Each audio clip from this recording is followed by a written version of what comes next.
Oh, Shavua Tov, Hanouka Sameach, on est très heureux de se retrouver avec le Rav Yosef Atoun pour débuter cette matinée toute particulière, puisque les trois cours donnés ce matin par le Rav Atoun, par Eliezer Sharonotski et également par le Rav Toubiano, les trois cours sont consacrés à la fête de Hanouka.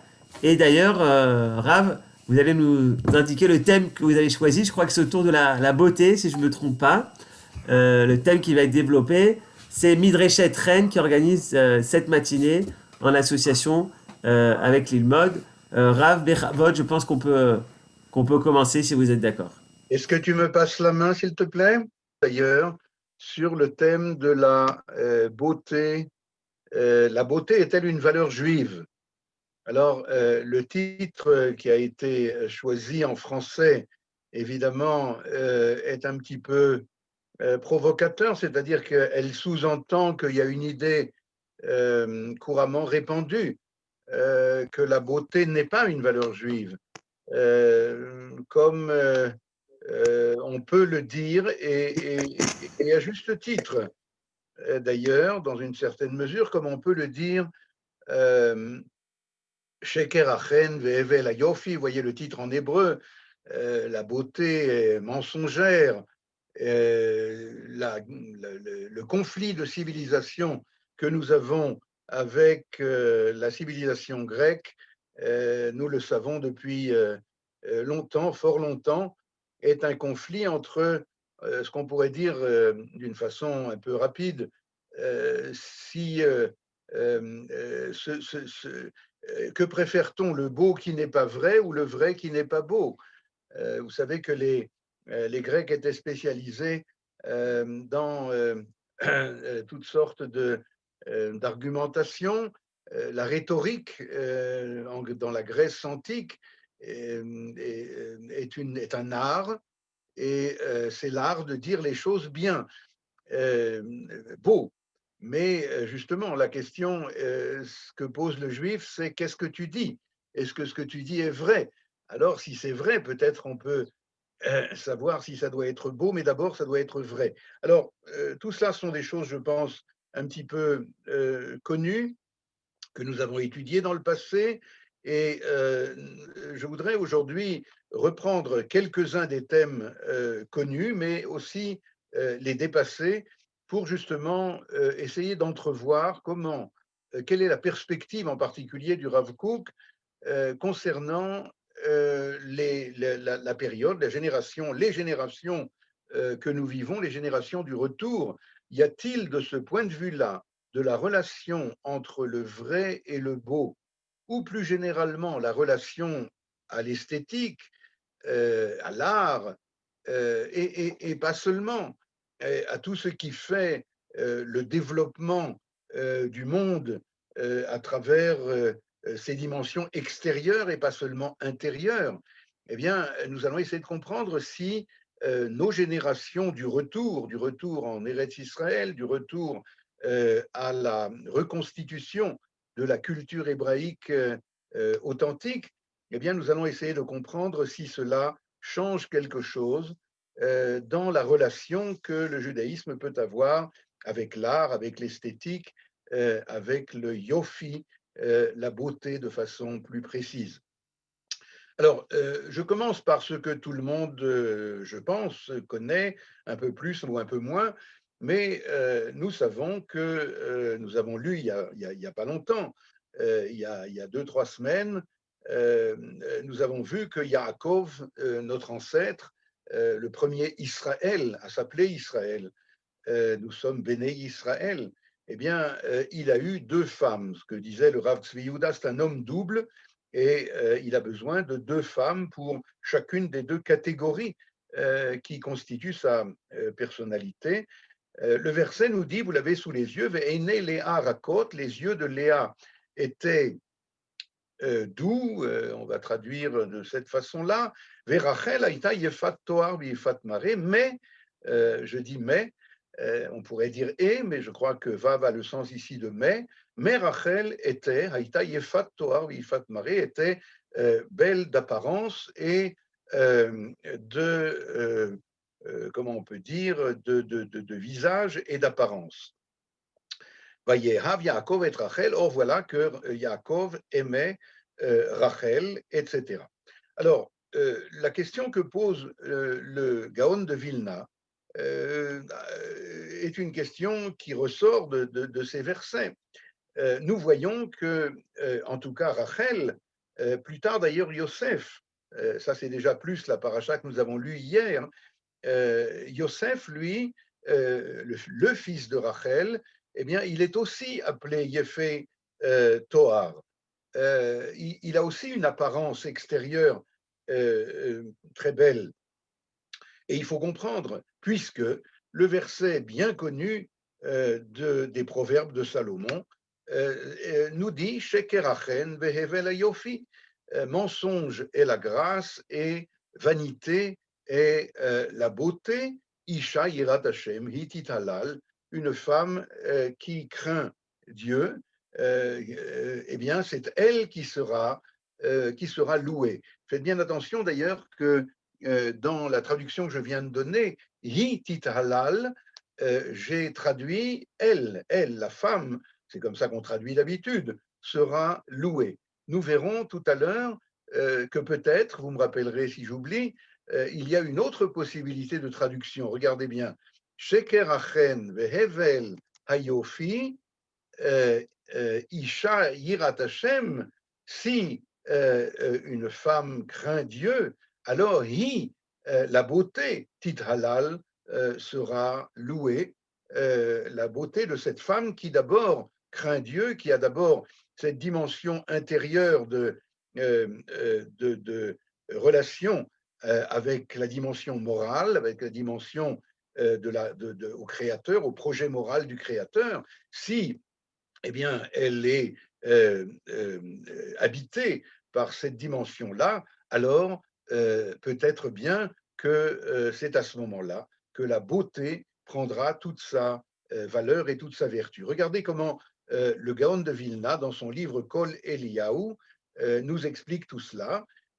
Il pose d'abord la question, je l'ai dit oralement, mais je le lis maintenant dans le texte. Vous m'entendez bien là? Tout le monde m'entend? Oui? Quelqu'un? Oui? Ça va? On entend bien? Merci. Alors, je reprends le texte du Gaon de Vilna. Hine Shlomo Amelech, Alava Shalom. Salomon, le roi Salomon, qui est l'auteur des proverbes de Salomon, comme son nom l'indique. Amar Besof Michelet, eh bien, c'est le dernier chapitre de Michelet des proverbes, et vous le savez, c'est le fameux chapitre qui commence par Eshet Raïl, qu'on prononce et qu'on récite le vendredi soir. Amar Besof Michelet Sheker Achen Behevel Ayofi.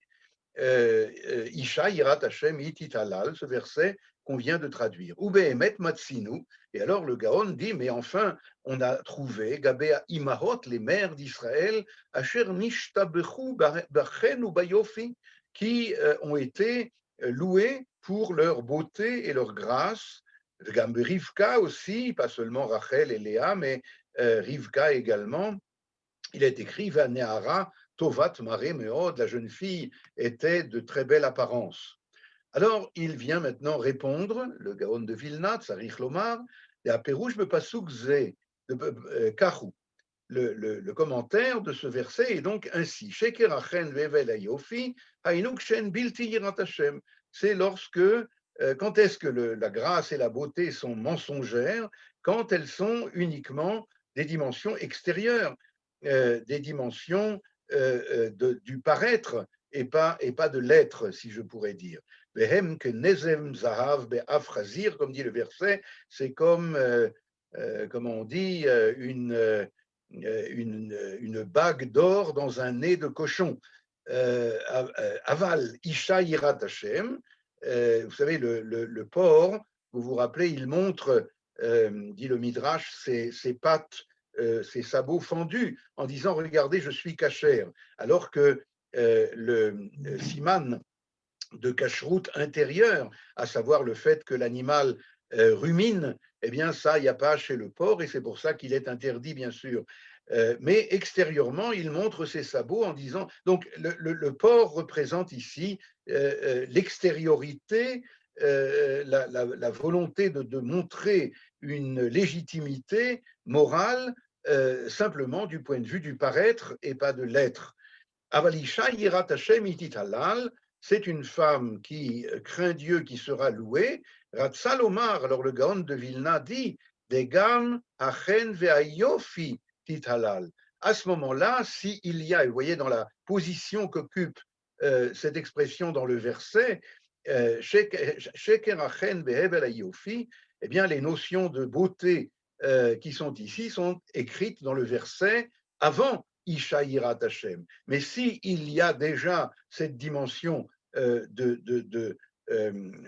cette dimension profondément morale à l'intérieur de la personnalité, alors au contraire, dit le Gaon de Vilna, Gam Achen ve'ayofi titalal, la beauté et la grâce, ce sont elles qui seront louées chez cette femme, et pas seulement pour ses vertus intérieures, et comment dire, extérieurement, on aurait pu imaginer que plus elle est laide et mieux ça vaut. En aucun cas, et nous en reparlerons. Eh bien, tout cela sont des choses assez connues. Je voudrais justement avancer maintenant dans les sources plus précisément liées avec Hanouka. Car le verset nous dit au début de la création du monde, vous le voyez ici, Ve'aretz haïta tohu vavohu ve'choshech al penei tehom ve'ruach Elokim merachefet al penei hamayim. La terre, vous vous rappelez de ce verset 2 du premier chapitre de Bereshit, la terre était tohu et bohu et ténèbres sur la surface de l'abîme, etc. Alors le Midrash fait correspondre chacun des 4 termes que nous avons ici à l'une des 4 empires, l'un des 4 empires qui ont asservi le peuple d'Israël au cours des générations anciennes. Ve'aretz haïta tohu ze galut Bavel. Tohu, tohe, ça veut dire s'étonner. Le verset de Jérémie qui est cité ici dit Raïti et haaretz vehine tohu. Je suis stupéfait de la distance qu'il y a en Babylonie entre le développement de civilisation d'une part, mais en même temps la catastrophe morale de l'empire de Babylonie. Bohu Zegalut Madai. Bohu, ce sont les Mèdes. Vous vous rappelez les Mèdes et les Perses, comme dans la Megillat Esther, comme il est dit, Vayavhilu Leavi et Haman. Bon, on ne va pas s'étendre là-dessus, le Maharal le fait lorsqu'il parle de ce sujet, mais on arrive au 3e terme, Vechosher, et les ténèbres, ça c'est Galut Yavan, ça c'est l'exil de la Grèce, chez Hirshicha Einehem Shel Yisrael Bigzerotehem. L'empire de Grèce qui a littéralement assombri, obscurci les yeux d'Israël par leur décret, chez Haïta Omeret Lahem, car l'empire en question avait décrété Kitvu al Keren Ashor, Shen Lachem Chelek Be'Elohei Israël, écrivez sur la corne de vos bœufs que vous n'avez aucun lien avec le Dieu d'Israël. Et sans trop analyser chaque mot de ce midrash, nous dirons que effectivement l'entreprise des Grecs, nous le savons du texte de Alanissim qu'on dit en ce moment dans la Tefila, dans le Birkat Hamazon, eh bien l'entreprise était on dirait aujourd'hui peut-être déconnecter le lien indéfectible du peuple d'Israël avec le Dieu d'Israël. Et les Grecs ont voulu transformer la Torah en sagesse, en philosophie, une parmi d'autres. Il y a dans l'Antiquité toutes sortes de philosophies, toutes sortes de populations, de civilisations. Et dans la grande bibliothèque d'Alexandrie, les Grecs avaient réuni toutes les philosophies multiples de chacune de ces civilisations. Alors ils ont voulu, il y avait juste une d'entre elles qui était réfractaire, et c'était la Torah. Et la Torah n'est pas une philosophie, comme vous savez, bien qu'elle a des aspects philosophiques, mais la Torah, comme son nom l'indique, Torah veut dire hora'a, veut dire guider, guider dans le sens de éduquer, dans le sens de donner un sens, une signification de vie, une signification morale à à la vie. Et c'est exactement cela que les Grecs ont voulu, comment on dit dans l'Anissim, les hashkicham toratecha, leur faire oublier ta Torah, non pas leur faire oublier le contenu peut-être de chaque pile-poule, de chaque enseignement, de chaque réflexion, mais leur faire oublier le lien, et nous avons beaucoup de textes qui le montrent, entre celui qui nous a donné et qui nous donne au présent sa Torah, et puis le contenu d'enseignement, de sagesse qu'on peut trouver d'ailleurs éventuellement dans toute philosophie qui se respecte. Alors, c'est en cela que les Grecs ont obscurci les yeux d'Israël, car les yeux, c'est ce qui permet de se diriger.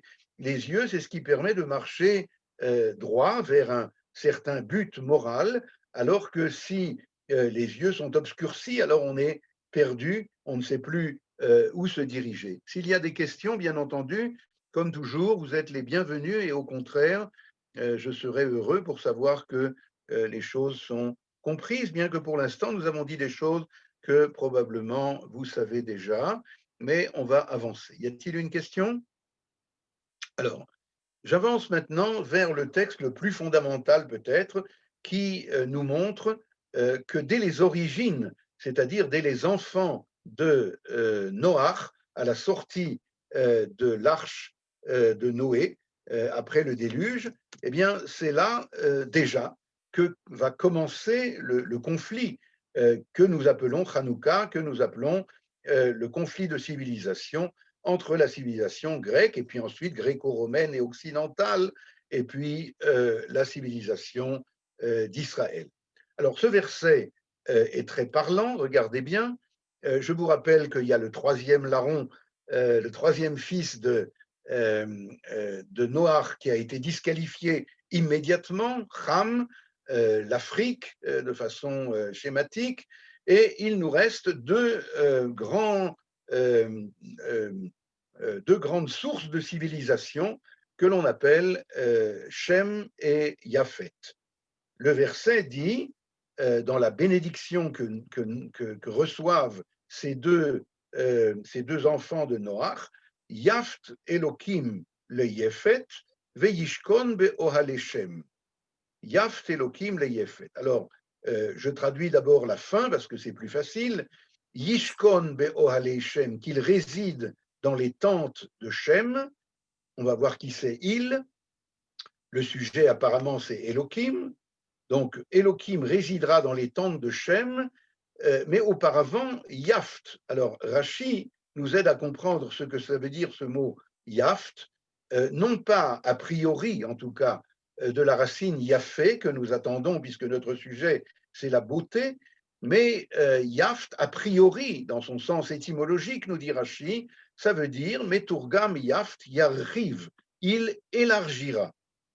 Et effectivement, l'empire de Grèce, puisque la Grèce descend de Yavan, descend de Yefet, vous le voyez ici dans le chapitre 10 de Bereshit, Ve'ele toldot bene Noach Shem Cham ve'Yafet, vayivaldu lahem banim achar hamaboul, ils ont eu des enfants après le déluge, bene Yefet, qui sont les descendants de ce Yefet, Gomer ou Magog, ou Madai Veyavan, Vetuval ou Meshech Vetiras. Alors les commentateurs nous expliquent un petit peu certains de ces empires sont les futurs empires d'Occident.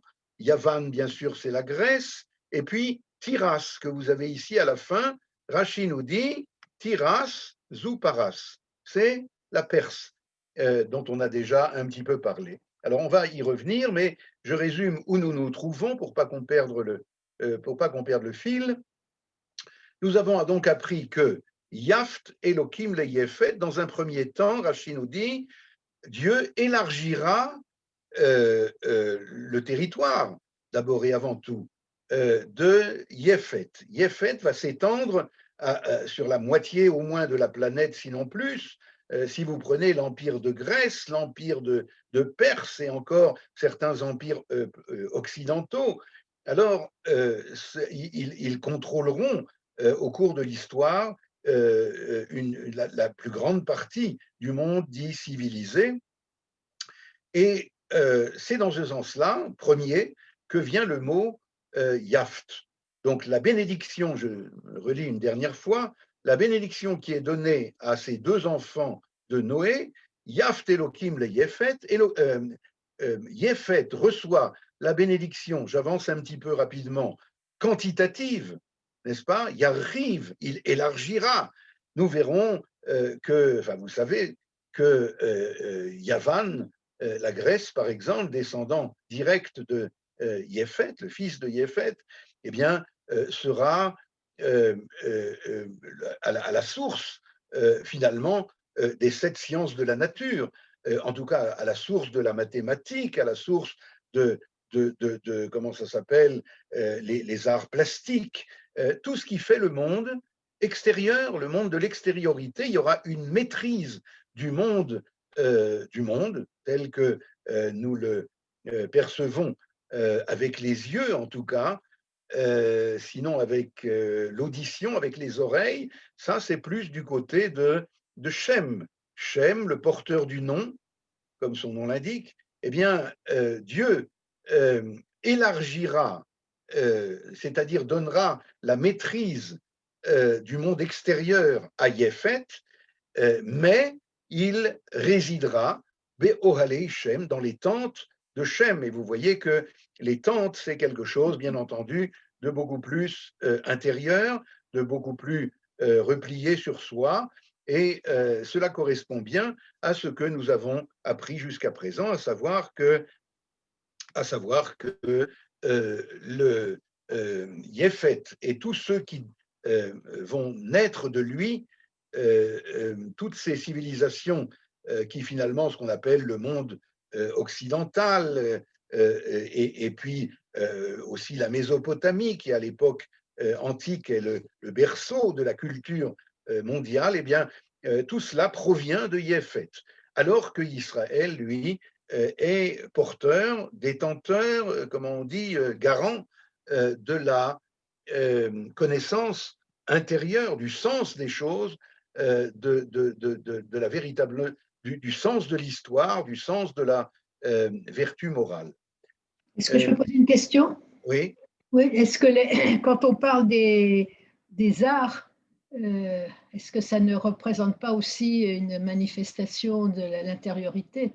C'est-à-dire que finalement, tout ce qui est poésie ou même peinture, etc., ça peut être…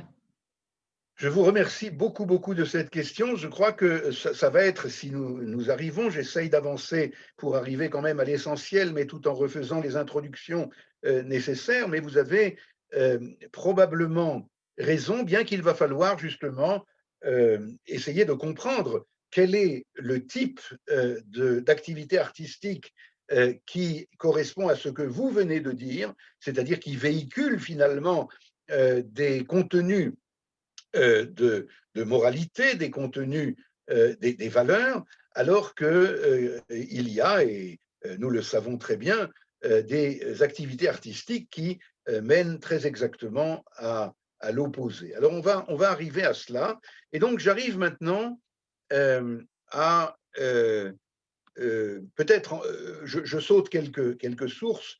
Le mot Yefet, donc, je répète, veut dire d'abord et avant tout une maîtrise du monde extérieur dans le sens du monde de la quantité, le monde intérieur étant réputé monde de la qualité, si vous voulez, monde de la valeur, des valeurs morales. Eh bien, mais par extension, le mot Yafé va vouloir dire, c'est que ce que nous dit le Maharsha ici, mais on le verra dans la numéro 9, mais enfin on ne le verra pas ensemble, eh bien, le mot Yafé, par extension, voudra dire la beauté. Pourquoi? Parce que, bien entendu, je crois qu'il n'y a pas beaucoup besoin d'explication, la beauté, c'est la maîtrise du monde extérieur, c'est la maîtrise du paraître. Nous verrons que, d'après le thème du Gaon de Vilna que nous avons vu au début, bien entendu que si il y a chez cette femme vertueuse, il y a l'être d'abord, ce qu'il appelle Yirat Hashem, la crainte de Dieu, à l'intérieur, les yeux de Léa reflétant l'intériorité, alors Rachel, elle, eh bien, représente l'extériorité de beauté, mais de beauté à la manière juive, à savoir lorsque l'intériorité se révèle à l'extérieur. En tout cas, le yofi, la beauté, c'est sans aucun doute une des stratégies les plus féminines, d'abord et avant tout, pas seulement, mais d'abord et avant tout, une des stratégies de conquête du monde de l'extériorité. Et c'est pourquoi le paraître, encore une fois, n'est pas nécessairement une valeur négative. Elle peut l'être encore si elle est déconnectée de l'être. Alors, où est-ce que la Torah, j'en viens maintenant plus précisément à notre sujet, où est-ce que la Torah fait attention justement à la beauté? La Torah ne parle pas de la beauté comme valeur, elle nous parle beaucoup, beaucoup, beaucoup dans toutes ses dimensions du vrai, émet, elle nous parle du tov, la bonté, la générosité, elle nous parle de la rigueur. Il y a énormément de valeurs morales qui sont détaillées et enseignées dans la Torah, mais on n'a jamais vu que la Torah vient nous enseigner la beauté comme valeur ou comme vertu morale, sauf.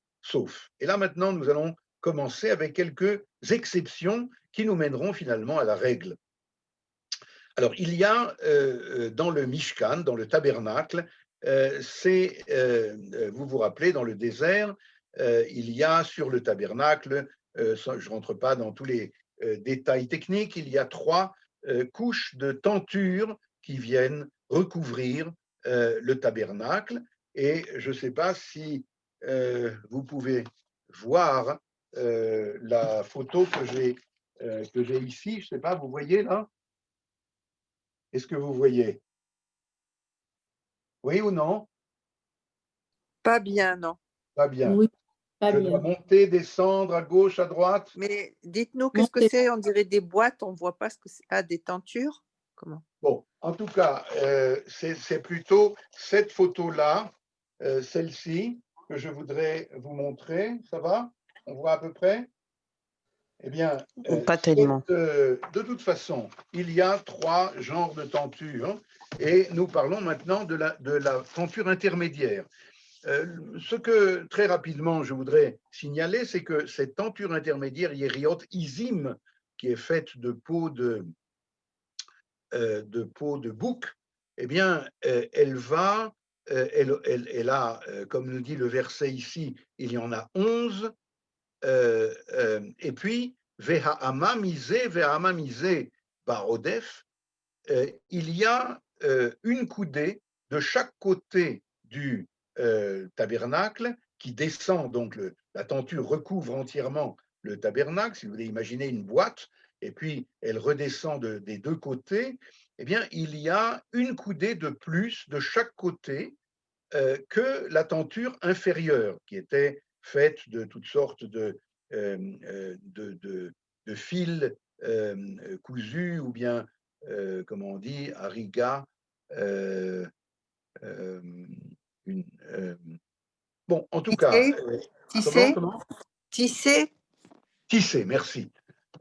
Alors, la tenture première est faite de toutes sortes de fils de couleurs tissés, mais elle arrive au-dessus du niveau du sol.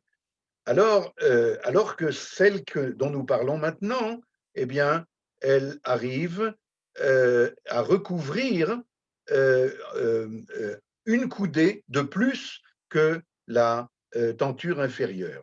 À ce propos-là, et si on a compris ce que j'ai dit, c'est bien, sinon c'est pas très grave, mais en tout cas, c'est à ce propos-là que Rashi nous dit Limda Torah derech eretz sheye adam chas al hayafeh.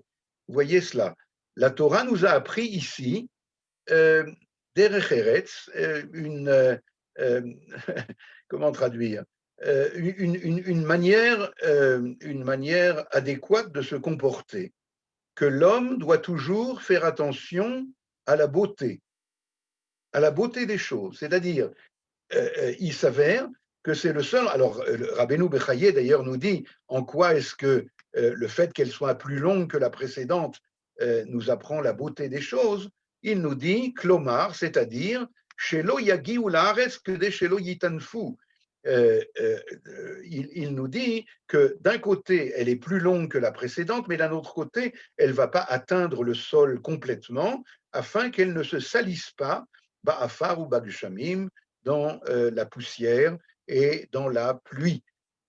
Alors, c'est la première fois, et apparemment la seule dans le Chumash, on va avoir d'autres dans le Tanakh, que la Torah fait attention, et nous apprend que l'homme toujours doit faire attention à la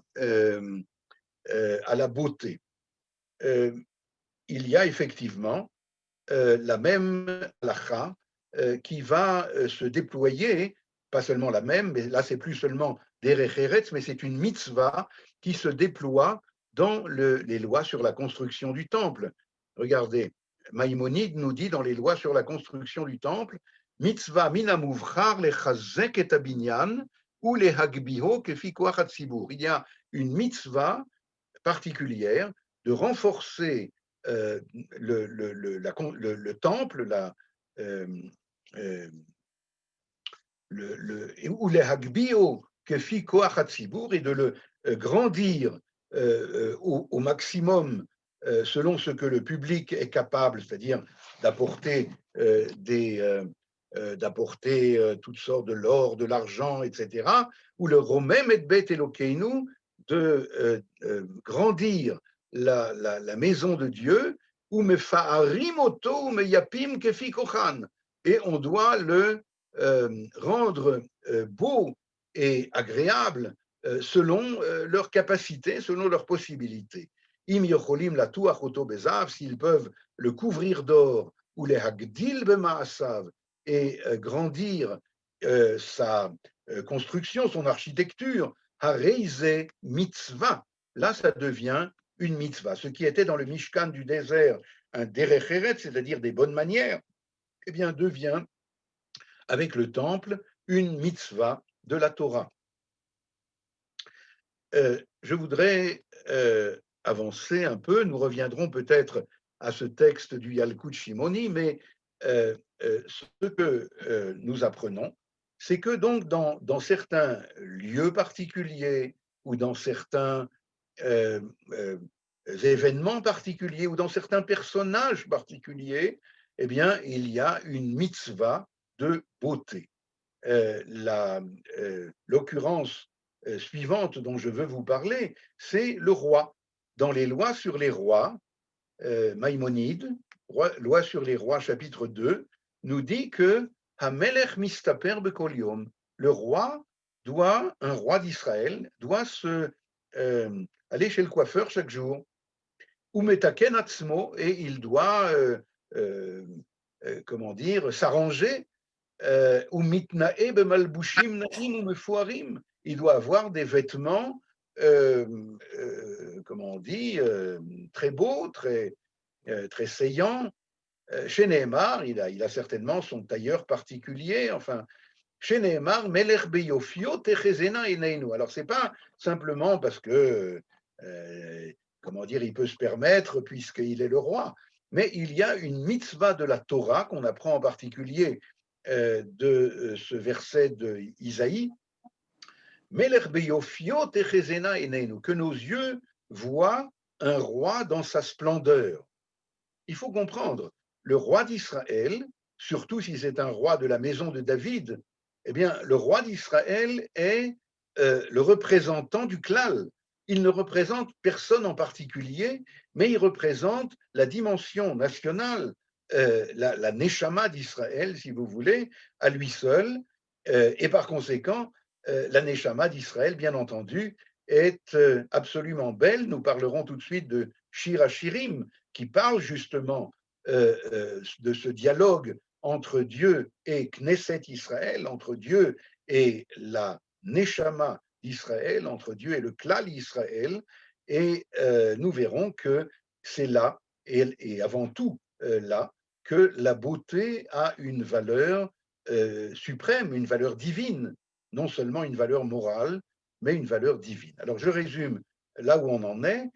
Meler beyofio terezena eneinu, le roi donc doit s'arranger, être beau chaque jour, à chaque fois qu'il sort devant ses représenter le peuple d'Israël, et même s'il ne sort pas apparemment, Yoshev al kise malchuto bapaltarin shelo, il est assis sur son trône dans son palais, ou Messim Keter Berosho, et il doit avoir la couronne sur sa tête. Vekol ha'am ba'im elav be'et sheyirtze, et tout le peuple viendront lorsqu'il leur permettra. Ve'omdim lefanav u'mishtachavim arza, se tiennent devant lui et se prosternent à terre. Afilu navi, même un prophète, omed lifnei hamelech, alors qu'apparemment le prophète, c'est une grande discussion talmudique, le prophète apparemment on a parlé de ça la semaine dernière, si vous vous rappelez, à propos de la controverse dans la Tefila, la controverse entre le prophète Isaïe et le roi Ézéchias, Chizkiyahu. Vous voulez que je remette le texte sur l'écran, mais de quel texte parlez-vous? Celui-ci?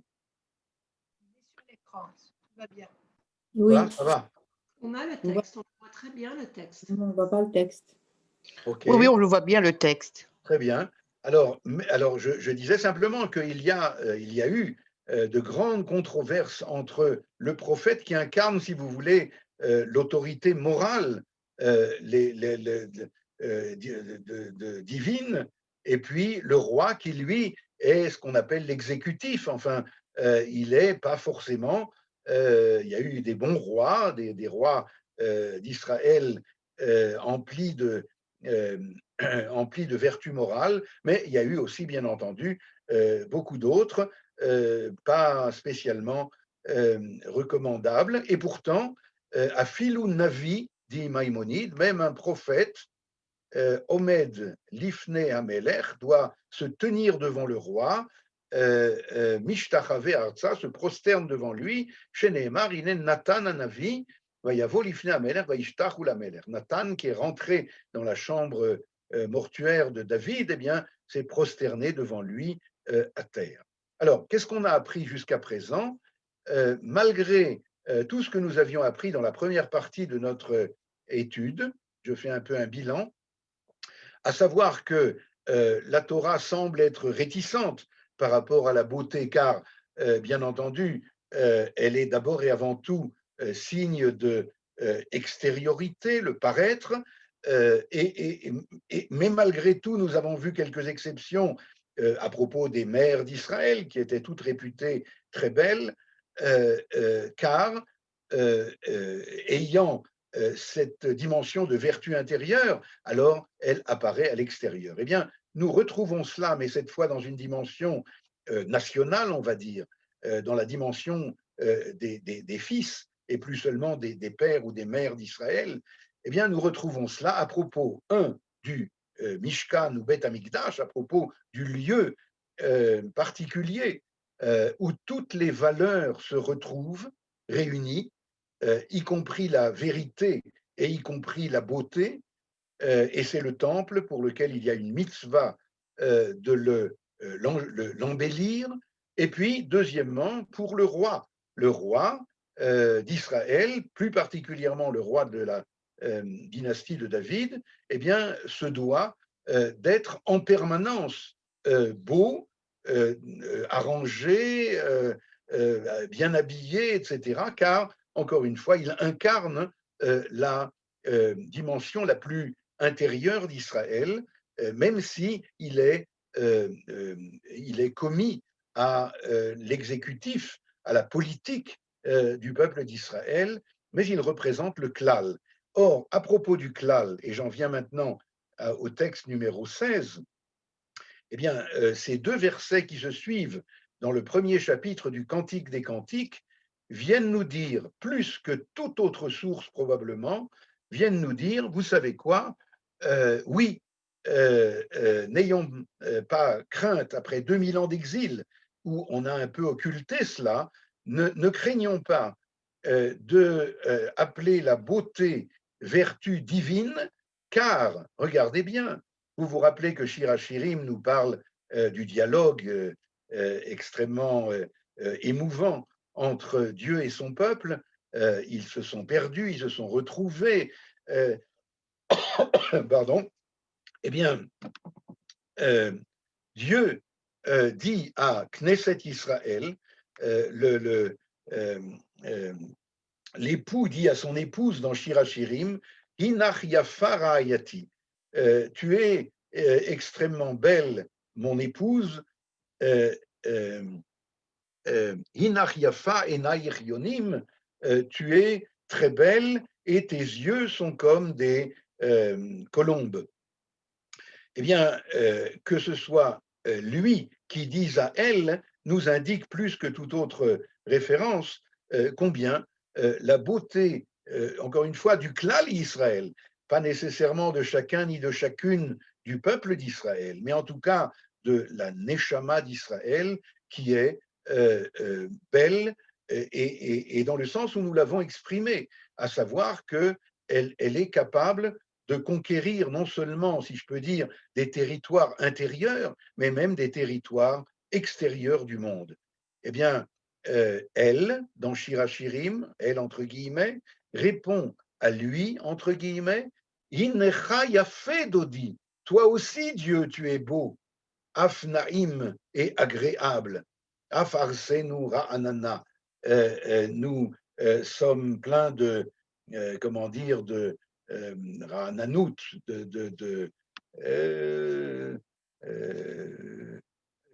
comment on dit cela, ra'ananout, Fraîcheur. de dynamisme, enfin, comment vous dites? Jouvence. Vivacité. Enfin, De fraîcheur. c'est moins important. Comment? Ranan. De fraîcheur peut-être. Ranan. Fraîcheur, mais dans le sens dynamisme ici. Oui, oui. En tout cas, vous voyez comment il y a cet échange tout à fait peut-être inattendu, car on aurait attendu que Dieu dise à l'Assemblée d'Israël, ou l'Assemblée d'Israël réponde à Dieu en des termes de vérité, en des termes de rigueur, en des termes de générosité, toutes sortes de vertus qui sont réputées vertus morales. Et voilà que, parmi d'autres, bien sûr, voilà que la beauté intervient, y compris d'ailleurs en ce qui concerne Dieu lui-même. Alors, que signifie que Dieu est beau? Dieu n'a pas d'image, bien entendu, et il est interdit de faire des images de Dieu. Alors, qu'est-ce que peut signifier la beauté concernant Dieu? Eh bien, nous avons commencé un petit peu à découvrir le sens de tout cela en disant que la beauté, c'est le fait d'être capable de conquérir, je n'ai pas d'autre mot, des territoires qui ne sont pas seulement intérieurs, mais qui sont extérieurs. Et de ce point de vue-là, quelque part, la beauté de Dieu se révèle également, c'est l'un des thèmes de Hanouka, se révèle également dans les 7 sciences de la nature, par exemple. Nous venons d'apprendre qu'on a trouvé en un temps record, n'est-ce pas, docteur Rina Fermont, en un temps absolument incroyable, on a, semble-t-il, réussi, espérons, à réaliser le fameux vaccin anti-Covid, anti-Corona. C'est quand même un succès extraordinaire et c'est finalement découvrir la sagesse de Dieu qui est dans le monde, mais encore une fois dans l'extériorité du monde. Alors ça fait aussi de ce point de vue-là partie de ce que on appelle par un terme très générique la beauté, c'est-à-dire la capacité de conquérir les espaces et pas seulement de conquérir le temps, pas seulement de conquérir les vertus intérieures, mais aussi les vertus le monde extérieur. Alors, je voudrais, dans le quart d'heure qui nous reste, essayer de conclure avec la manière que le Rav Kook, dans 2 lettres qu'il écrit, l'une plus longue et l'autre, j'ai pris seulement une phrase, nous permet de mieux comprendre et de définitivement classifier. Alors, où il est finalement l'art, l'esthétique qui est louable, vous vous rappelez du début de notre étude, et où est l'esthétique qui est, comment dire, méprisable, ou en tout cas, on va dire, suspecte. Alors, il y a une lettre très célèbre qui a fait couler beaucoup d'encre et qui a attiré d'ailleurs pas mal de difficultés au Rav Kook à l'époque. Nous sommes en l'an 1908, en hébreu Tavresh Samechet, et à ce moment-là, une association se crée. Donc, il y a le Yishuv, le mouvement sioniste commence à prendre de l'ampleur, de plus en plus de aliyot viennent s'installer en Israël, et se crée à ce moment-là une chevra, une association qui s'appelle Chochmat HaOmanut HaIvrit, l'art hébraïque. Sous-entendu, il faudrait dire, pour aller plus vite et inclure un peu des choses que le Rav Kook dit dans sa lettre, que je ne citerai pas en entier, après 2000 ans, ça fait 2000 ans qu'il n'y a pas eu une association qui s'occupe de développer l'art pour l'art à la manière hébraïque, paraît-il. Eh bien, cette Agouda, cette association s'appelle Betzalel. Pendant 2000 ans d'exil, nous avons été extrêmement l'art nous apparaît d'une façon suspecte, et donc, comme nous l'avons dit une fois, le seul art qu'on peut trouver à ce moment-là, à peu de choses près, c'est ce qu'on appelle la judaïka, c'est-à-dire une belle menorah en argent ou une belle Megillah enluminée ou des choses comme ça. Mais l'art pour l'art n'existe pas. Et bien voilà, c'est ce que, en 1908, un groupe d'artistes, pas besoin de dire qu'ils n'étaient pas religieux, comme on dit, eh bien, se regroupent pour créer une association qu'on appellera Betzalel. Pourquoi Betzalel? Bien entendu, vous vous rappelez que Betzalel ben Uri ben Hur dans la Torah, c'est celui qui va réussir ce qu'aucun autre, y compris Moshe, ne réussit, à savoir à construire le Mishkan et les Kélim, les ustensiles du tabernacle, tels que Dieu les a ordonnés, ce qui demandait une sagesse artistique, une connaissance artistique, une capacité artistique que personne n'avait à part lui. Alors, je lis maintenant quelques lignes de cette lettre et nous allons voir comment est-ce que le Rav Kook écrit cette lettre à la compagnie en question, à l'association en question, alors que tous les autres rabbins et toutes les autres autorités orthodoxes de l'époque, bien entendu, voient avec mépris cette constitution, cette reconstitution, il faut dire, d'une association de l'art pour l'art. Le Rav Kook, lui, prend une position sensiblement différente. Je lis et je traduis rapidement. Hine zerem maim karim al ha'atzamot hamefutzachot. Eh bien, les ossements desséchés du peuple d'Israël commencent à revivre. On est au début de l'époque du retour. Eretz Israël, mitna Eret, voilà à peu près une vingtaine d'années, en 1908, que le mouvement sioniste, comment dire, concret, a repris. Eretz Israël, mitna Eret, le pays d'Israël se dynamise, se réveille. Hateura, hiomnam itit, se réveille, et pourtant lent, itit meod, très lent, peut-être trop lent. à son goût, Akev Betzad Agoudal, c'est-à-dire un pas après l'autre, Sakot Gedolot, avec de nombreuses pauses entre les vagues de Aliyah à ce moment-là, Aval Mikol Makom, Hi Mitnaeret, mais malgré tout, il y a une espèce de réveil, Netzige Atria, les représentants de la résurrection du peuple d'Israël, Nishkafim, Lemi, Shechafet, Leistakel, Yafé. Alors, Excusez-moi. oui. Est-ce que c'est inspiré de Ézéchiel, la vision de la vallée L'expression Hatzavot, bien entendu, vous me faites penser qu'il y a, dans le même ordre d'idées, il y a un midrash merveilleux qui dit, vous savez à quoi ça ressemble le retour d'Israël? Eh bien, quand le midrash l'écrit, ça ressemblera, bien entendu, et on est encore très loin à ce moment-là. Aujourd'hui, nous voyons comment les choses se passent sous nos yeux. Le midrash dit, ça ressemble à quelqu'un qui était assis sur sa jambe pendant très, très longtemps. Qui a des fourmis. Comment? Qui a des fourmis dans les jambes? Non, mais alors justement, il a déjà même plus de fourmis. La jambe est tellement ankylosée qu'il n'y a plus. Et alors quelqu'un vient et lui plante une aiguille dans la jambe et il n'a pas mal, il sent rien. Alors il est très content. Et l'autre lui dit, mais attends, lève-toi maintenant et tu vas voir. Et là, comme vous dites, des fourmis ou je ne sais pas, c'est-à-dire ça fait très mal à ce moment-là quand on se relève. Mais c'est parce que le sang recommence à courir dans les veines. Donc, bien entendu, c'est à relier avec tous les événements des 100 ou 120 dernières années. Alors, je continue maintenant pour notre sujet parce que notre temps est très court. Le Rav Kook écrit. Il écrit, donc, je vous le rappelle, à cette association Betzalel qui veut faire renaître un art juif.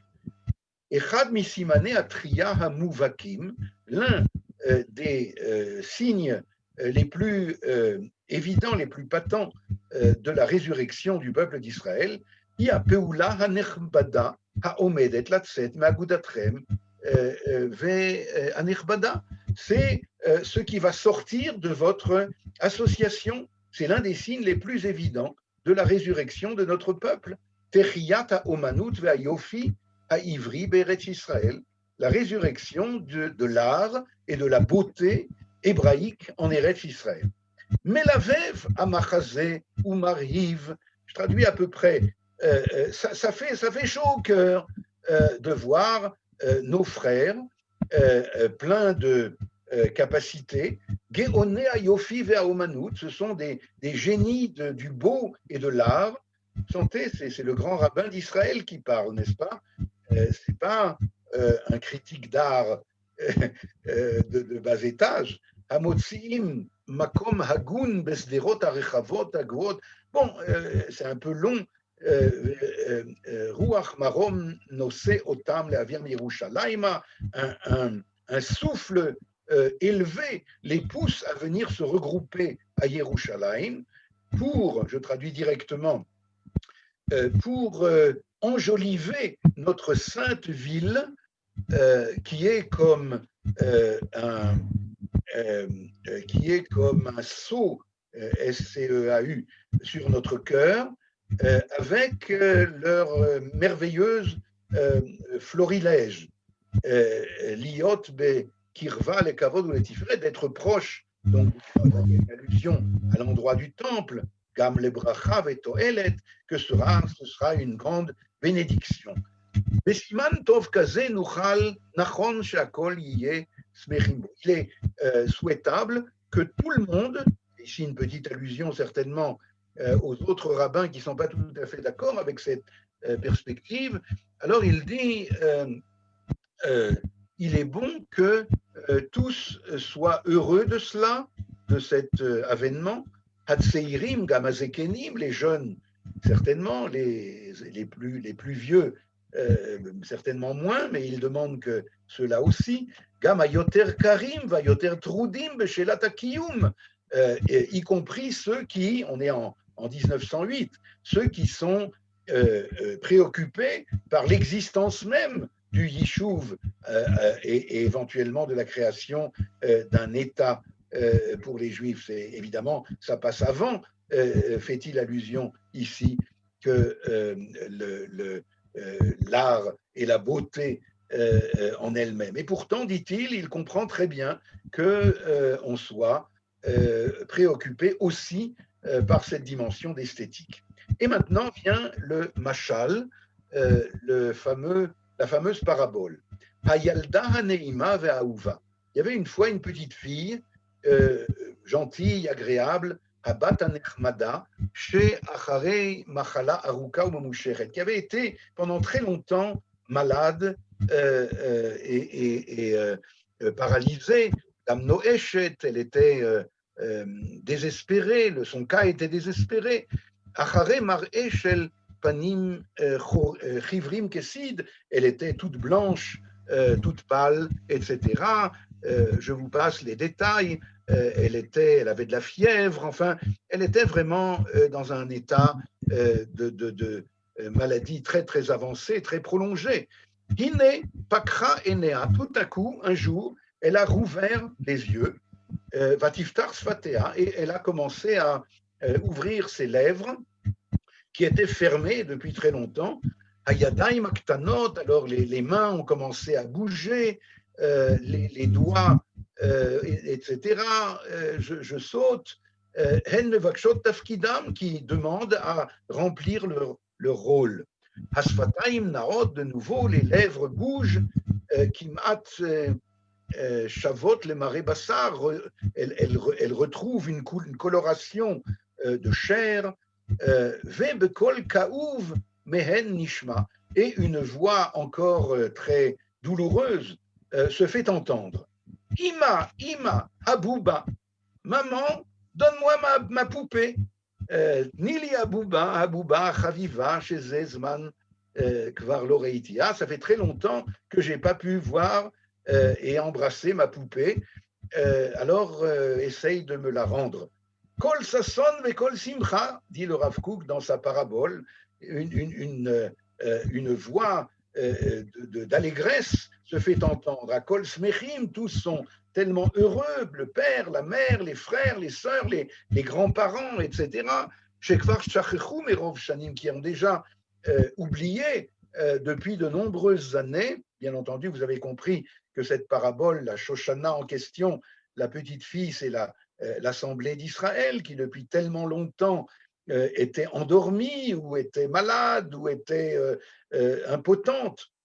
Et puis voilà qu'un jour, elle demande sa poupée. Donc vous voyez qu'ici, il y a un peu un problème. Le Rav fait, ici, le Rav Kook voit dans la demande renaissante d'un art hébreu, voit comme une poupée pour s'amuser avec, mais c'est un signe de renaissance.